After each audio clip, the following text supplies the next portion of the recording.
नमस्कार दोस्तों, welcome to SG edu centre daily current affair. SG edu centre daily current affair में आप सबका स्वागत है। फ्रेंड्स, आज है 7 जून और 7 जून के जितने भी इंपॉर्टेंट करंट अफेयर बन सकते हैं उसको हम लोग एमसीक्यू के रूप में देखने का प्रयास करेंगे। आइए शुरू करते हैं। आज का पहला हेडिंग है कि राजस्थान सरकार ने शुरू किया वंदे गंगा जल संरक्षण अभियान। सेकेंड है कि भारत 2026-28 के लिए संयुक्त राष्ट्र आर्थिक और सामाजिक परिषद का सदस्य चुना गया है। थर्ड है कि डायबिटीज के टाइप 5 को मिली आधिकारिक मान्यता कुपोषण से संबंधित है। फोर्थ है कि नोमुरा ने वित्त वर्ष 2026 के लिए भारत की जीडीपी वृद्धि दर 6.2% अनुमानित की है। फिफ्थ है कि खींचन और मेड़ार वेटलैंड्स को मिला रामसर टैग, राजस्थान का गौरव बढ़ा। सिक्स्थ है कि एम्स और आईआईटी दिल्ली ने स्वास्थ्य क्षेत्र में एआई सेंटर ऑफ एक्सीलेंस स्थापित करने के लिए किया समझौता। सेवेंथ है कि लद्दाख में पहली बार भोटी और पुर्गी को मिला आधिकारिक भाषा की मान्यता। एट्थ है कि हिमाचल प्रदेश में राजीव गांधी वन संवर्धन योजना का शुभारंभ, हरित आवरण और रोजगार को बढ़ावा मिलेगा। नाइन्थ है कि वी श्रीनिवास बने अंतर्राष्ट्रीय प्रशासनिक विज्ञान संस्थान के प्रशासनिक परिषद के अध्यक्ष। टेंथ है कि नोवाई संयुक्त राष्ट्र विश्व पर्यटन संगठन की पहली महिला सचिव, संयुक्त अरब इमिरात से संबंध है। फ्रेंड्स, आज का कोटेशन है कि हार मत मानो, शुरुआत हमेशा सबसे मुश्किल होती है। यानी don't give up, the beginning is always hardest. Friends, हम लोग 6 जून के जितने भी इंपॉर्टेंट करंट अफेयर देखे थे उसको शॉर्टली में रिवाइज कर लेते हैं कि 2025-28 के लिए अंतर्राष्ट्रीय प्रशासनिक विज्ञान संस्थान के अध्यक्ष के रूप में किसे चुना गया है, तो इंडिया को। हाल ही में जारी दुनिया के टॉप 10 स्टार्टअप शहर की सूची में कौन शीर्ष पर रहा है, तो सैन फ्रांसिस्को। हाल ही में किसे USI SPF global leaders awards 2025 से सम्मानित किया गया है, तो कुमार मंगलम बिरला को। जलवायु परिवर्तन प्रदर्शन सूचकांक 2025 में भारत का स्थान क्या है, तो 10वां। हाल ही में 2025 में भारत का शीर्ष ब्लूबेरी उत्पादक राज्य कौन बना है, तो महाराष्ट्र। 6 जून को भारत के प्रधानमंत्री नरेंद्र मोदी विश्व के सबसे ऊंचे रेलवे ब्रिज का उद्घाटन करेंगे। यह किस नदी पर स्थित है, तो चेनाब रिवर पर। ली जे म्यांग किस देश के राष्ट्रपति नियुक्त किए गए हैं, तो साउथ कोरिया के। हाल ही में भारत के जीआरएसआई ने पहले स्वदेशी ध्रुवीय अनुसंधान पोत विकसित करने के लिए किसके साथ समझौता किया है, तो नॉर्वे के साथ। हाल ही में 51वां वार्षिक G7 शिखर सम्मेलन 2025 कहां आयोजित किया गया है, तो कनाडा में। किस राज्य में ऑपरेशन सिंदूर को समर्पित सिंदूर स्मारक स्थापित किया जाएगा, तो गुजरात के कच्छ में।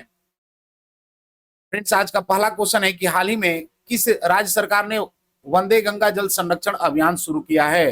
यानी which state government has release launch Vande Ganga water conservation campaign. Option A Bihar, option B Uttar Pradesh, option C Rajasthan और option D none of this. तो इसका सही आंसर फ्रेंड्स कि राजस्थान की राज्य सरकार ने वंदे गंगा जल संरक्षण अभियान शुरू किया है।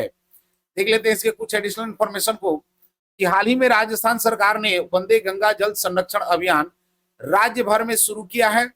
इस अभियान की शुरुआत मुख्यमंत्री भजन लाल शर्मा ने 5 जून 2025 को विश्व पर्यावरण दिवस और गंगा दशहरा के अवसर पर की। अभियान का मुख्य उद्देश्य जल संरक्षण के प्रति जन भागीदारी को बढ़ाना और जल की समस्या का समाधान करना है। यह अभियान 5 जून से 20 जून 2025 तक चलेगा, जिसमें राज्य के 41 जिलों में विभिन्न जल संरक्षण गतिविधियां आयोजित की जाएगी। फ्रेंड्स, गंगा जल संरक्षण अभियान है तो देख लेते हैं इसके कुछ अन्य पहलुओं को कि इसकी शुरुआत जो है भारत सरकार के जल शक्ति मंत्रालय द्वारा शुरू किया गया है, जिसका मुख्य उद्देश्य है जल संरक्षण को बढ़ावा देना, नदियों के पुनर्जीवन हेतु प्रयास करना, गंगा नदी और उसकी सहायक नदियों की स्वच्छता और संरक्षण। संबंधित कार्यक्रम की बात करें तो यह अभियान नमामि गंगे योजना का हिस्सा है, जो गंगा नदी के पुनर्जीवन हेतु भारत सरकार की प्रमुख पहल है। मुख्य गतिविधियों की बात करें तो अमृत सरोकार का निर्माण, रख रखाव और स्वच्छ अभियान और वृक्षारोपण, वर्षा जल संचयन को बढ़ावा देना है। भागीदारी से जागरूकता को फैलाना। जागरूकता कार्यक्रम की बात करें, रैलियां, पदयात्रा, नुक्कड़ नाटक आदि स्कूल और कॉलेजों में जल संरक्षण विषय पर गतिविधियां हैं। अभियान अवधि की बात करें तो यह एक समयबद्ध अभियान होता है जिसे आमतौर पर विश्व जल दिवस और गंगा उत्सव के अवसर पर चलाया जाता है। राज्य भागीदारी की बात करें तो विशेष रूप से गंगा बेसिन से जुड़े राज्य जैसे कि उत्तराखंड, उत्तर प्रदेश, बिहार, झारखंड और पश्चिम बंगाल हैं। स्थानीय सहभागिता की बात करें तो पंचायतें, सहकारी निकाय, गैर सरकारी संगठन, एनजीओ, स्वयंसेवी की भागीदारी से क्रियान्वयन होती है। लक्ष्य और प्रभाव की बात करें तो भूजल में सुधार, पारंपरिक जल स्रोतों का पुनरुद्धार, जागरूकता के माध्यम से जल संरक्षण को सामाजिक आंदोलन बनाना है। नेक्स्ट क्वेश्चन है कि हाल ही में भारत को वर्ष 2026-28 के लिए संयुक्त राष्ट्र के किस संगठन का सदस्य चुना गया है? यानी recently India has been elected as a member of which organisation of the united nation for the year 2026-28? Option A united nation general assembly, option B united nation economic and social council, option C security councils, option D international court of justice. तो इसका सही answer है friends united nation economics and social council के सदस्य के रूप में नियुक्त किया गया है। देख लेते हैं इसके कुछ एडिशनल इंफॉर्मेशन को कि भारत को हाल ही में 2026-28 के कार्यकाल के लिए संयुक्त राष्ट्र की आर्थिक और सामाजिक परिषद का सदस्य चुना गया है। यह चुनाव संयुक्त राष्ट्र महासभा द्वारा हुआ है जिसमें भारत को 181 देशों का समर्थन मिला।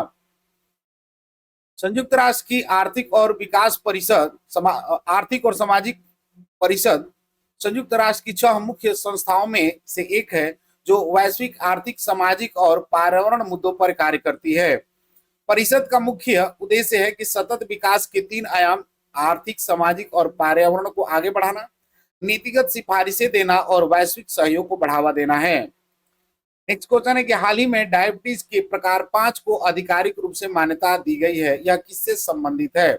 यानी recently type 5 of the diabetes has been officially recognised, what is it related? Option A malnutrition, option B obesity, option C dwarfism और ऑप्शन डी रेटर्ड। तो इसका सही आंसर है फ्रेंड्स माल न्यूट्रिशन, यानी डायबिटीज के प्रकार 5 को आधिकारिक रूप से मान्यता दी गई है, यह इसका संबंध जो है आपका कुपोषण से है। देख लेते हैं इसके कुछ एडिशनल इंफॉर्मेशन को कि टाइप 5 डायबिटीज को हाल ही में अंतरराष्ट्रीय डायबिटीज फेडरेशन आईडीएफ ने आधिकारिक रूप से मान्यता दी है। यह प्रकार मुख्य रूप से कुपोषण यानी माल न्यूट्रिशन से संबंधित है, विशेषकर बचपन या किशोरा अवस्था में लंबे समय तक पोषक तत्वों की कमी के कारण होती है। डायबिटीज 5 उन किशोरों और युवाओं में पाई जाती है जिनकी बॉडी मास इंडेक्स बहुत कम होता है, जो कमजोर या कुपोषित होते हैं। यह बीमारी इंसुलिन की कमी के कारण होती है, न कि इंसुलिन रेजिस्टेंस के कारण, जैसे कि टाइप 2 डायबिटीज में होता है। नेक्स्ट क्वेश्चन है कि हाल ही में जापानी ब्रोकरेज फर्म नोमुरा ने वित्त वर्ष 2026 में भारत की जीडीपी वृद्धि दर कितनी प्रतिशत अनुमानित की है? यानी recently Japan brokerage firm Nomura has estimated India's GDP growth rate to be what percentage in the financial year 2026? Option A 6.2%, option B 6.8%, option C 6.5% और option D none of this. तो इसका सही आंसर है friends कि 6.2% जो है जापानी brokerage firm Nomura ने वित्त वर्ष 2026 में भारत की जीडीपी वृद्धि दर को अनुमानित किया है।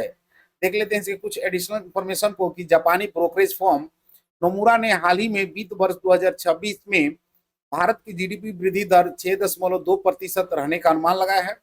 यह अनुमान पिछले वित्त वर्ष 2024-25 के 6.5% वृद्धि दर से कम है। नोमुरा का यह अनुमान 3 जून 2025 को जारी किया गया, जिसमें भारत की आर्थिक गति में कुछ सुस्ती की संभावना जताई गई है। नोमुरा ने यह भी कहा है कि जीएसटी कलेक्शन, वाहन बिक्री और लोन जैसे आर्थिक संकेतों में मिश्रित रुझान दिख रहा है। नेक्स्ट क्वेश्चन है कि हाल ही में खीचन और मेणार वेटलैंड को रामसर टैग प्राप्त हुआ है, ये स्थल कहाँ स्थित है? यानी recently Khichan and Menar wetland have received the Ramsar tag. Where are the site located? Option A Uttar Pradesh, option B Rajasthan, option C Gujarat और ऑप्शन डी मध्य प्रदेश। तो इसका सही आंसर है फ्रेंड्स कि राजस्थान, यानी राजस्थान का खींचन और मेडार वेटलैंड को रामसर टैग प्राप्त हुआ है। देख लेते हैं इसके कुछ एडिशनल इंफॉर्मेशन को कि हाल ही में खींचन पालोदी जोधपुर में और मेडार उदयपुर वेटलैंड्स को रामसर साइट के रूप में अंतर्राष्ट्रीय मान्यता मिली है। ये दोनों स्थल राजस्थान राज्य में स्थित हैं। रामसर टैग मिलने के बाद भारत में कुल रामसर साइट की संख्या 91 हो गई है, जो एशिया में सबसे अधिक है। कीचन वेटलैंड थार रेगिस्तान के उत्तर में स्थित है और प्रवासी डोमिसल क्रेन्स के बड़े झुंडों के लिए प्रसिद्ध है। फ्रेंड्स, राजस्थान है तो देख लेते हैं राजस्थान को। तो राजस्थान जो है आपके पश्चिमी भारत का एक कैपिटल है, जिसका स्टेट है, जिसका कैपिटल जयपुर है। सीएम की बात करेंगे तो भजन लाल शर्मा है। गवर्नर हरिबाऊ किशन राव। लोकसभा की 25 और राज्यसभा की 10 सीटें हैं। नेक्स्ट क्वेश्चन है कि हाल ही में अखिल भारतीय आयुर्विज्ञान संस्थान एम्स ने इस संस्थान के साथ एआई सेंटर ऑफ एक्सीलेंस स्थापित करने की समझौता किया है। यानी recently All India Institute of the Medical Science has signed MoU with which institute to set up AI centre of excellence. Option A IIT Mumbai, option B IIT Madras, option C IIT Delhi और option D none of these. इसका सही answer friends की IIT Delhi ने हाल ही में AIIMS के साथ AI centre of excellence स्थापित करने के लिए समझौता किया है। देख लेते हैं इसके कुछ एडिशनल इंफॉर्मेशन को कि हाल ही में अखिल भारतीय आयुर्विज्ञान संस्थान ने भारतीय प्रौद्योगिकी संस्थान दिल्ली के साथ मिलकर स्वास्थ्य क्षेत्र में artificial intelligence centre of excellence स्थापित करने के लिए समझौता किया है। इस केंद्र का उद्देश्य एआई आधारित समाधान विकसित करना है, जो भारत के राष्ट्रीय स्वास्थ्य कार्यक्रमों का समर्थन करेंगे। यह पहल शिक्षा मंत्रालय की make AI in India, make AI work for India योजना के तहत 330 करोड़ को अनुदान राशि को समर्पित है। एम्स के निदेशक प्रोफेसर एम श्रीनिवासन और आईआईटी दिल्ली के निदेशक प्रोफेसर रंगन बनर्जी ने इस समझौते पर हस्ताक्षर किए हैं। नेक्स्ट क्वेश्चन है कि लद्दाख आधिकारिक भाषा 2025 के अंतर्गत पहली बार लद्दाख की आधिकारिक भाषा के रूप में किन दो भाषाओं को मान्यता दी गई है।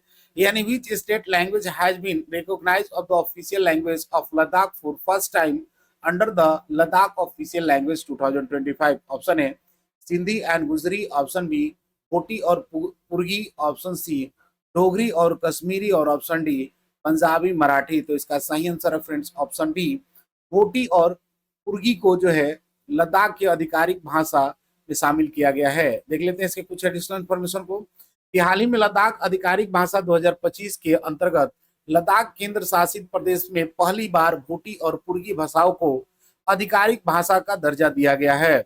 इससे पहले लद्दाख में हिंदी, उर्दू और अंग्रेजी को प्रमुख आधिकारिक भाषा के रूप में मान्यता थी। भोटी भाषा लद्दाख क्षेत्र के लद्दाखी समुदाय द्वारा बोली जाती है और यह तिब्बती भाषा परिवार से संबंधित है। पुर्गी भाषा मुख्य रूप से कारगिल क्षेत्र में बोली जाती है और यह भी तिब्बती भाषाओं से जुड़ी हुई है। नेक्स्ट क्वेश्चन है कि हाल ही में किस राज्य ने हरि आवरण बढ़ाने के लिए राजीव गांधी वन संरक्षण योजना शुरू की है। यानी which state has recently launched Rajiv Gandhi Forest Conservation Scheme to increase green covers। Option A Uttar Pradesh, option B Uttarakhand, option C Madhya Pradesh और ऑप्शन डी हिमाचल प्रदेश। तो इसका सही आंसर है फ्रेंड्स कि हिमाचल प्रदेश ने हरि आवरण बढ़ाने के लिए राजीव गांधी वन संरक्षण योजना शुरू की है। देख लेते हैं इसके कुछ एडिशनल इंफॉर्मेशन को कि हाल ही में हिमाचल प्रदेश सरकार ने राज्य में हरित आवरण यानी ग्रीन कवर बढ़ाने के लिए राजीव गांधी वन संवर्धन योजना शुरू की है।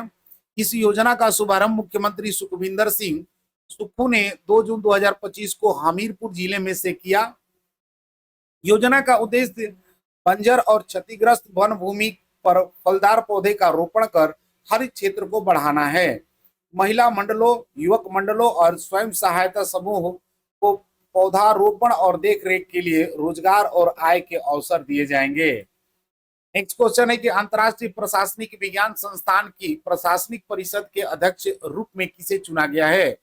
यानी who has been elected as the chairman of the administrative council of the international institute of administrative science. Option A Rajiv Memani, option B V Srinivas, option C V N Venu और ऑप्शन डी अजय चावला। तो इसका सही आंसर है फ्रेंड्स कि we Srinivas जो है अंतर्राष्ट्रीय प्रशासनिक विज्ञान संस्थान की प्रशासनिक परिषद के अध्यक्ष के रूप में चुना गया है।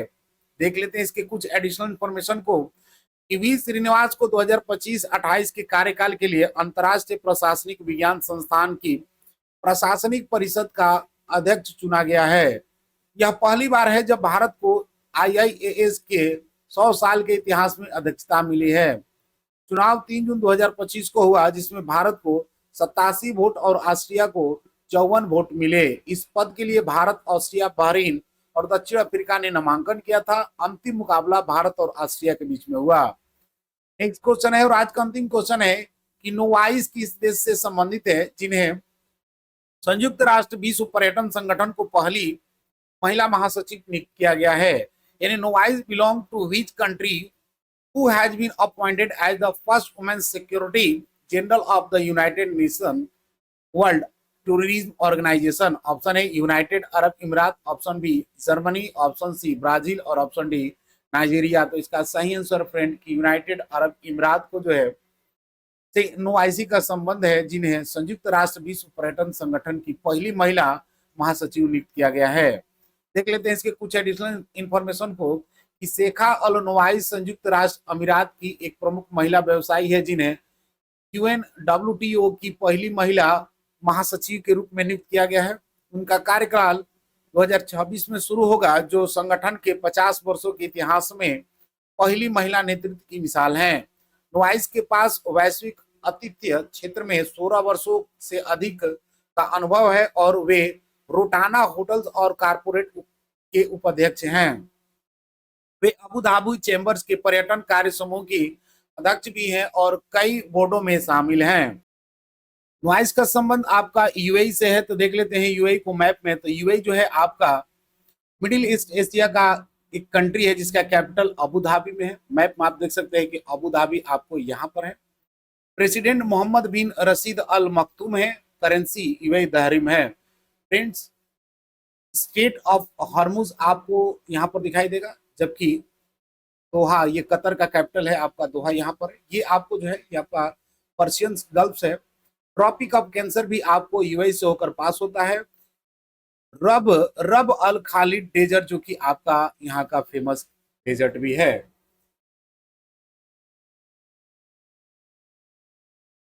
लास्ट वीडियो का क्वेश्चन है कि किस राज्य में ऑपरेशन सिंदूर को समर्पित सिंधु स्मारक पार्क स्थापित किया जाएगा। तो इसका सही आंसर है ऑप्शन ए गुजरात में। आज का क्वेश्चन है कि नोवाइस किस देश से संबंधित है जिन्हें संयुक्त राष्ट्र विश्व पर्यटन संगठन की पहली महिला महासचिव नियुक्त किया गया है। ऑप्शन ए संयुक्त अरब इमारात, ऑप्शन बी जर्मनी और option C Brazil, option D Nigeria. Friends, इसका आंसर कमेंट बॉक्स में जरूर दें। मिलते हैं अगले वीडियो में, तब तक के लिए जय हिंद।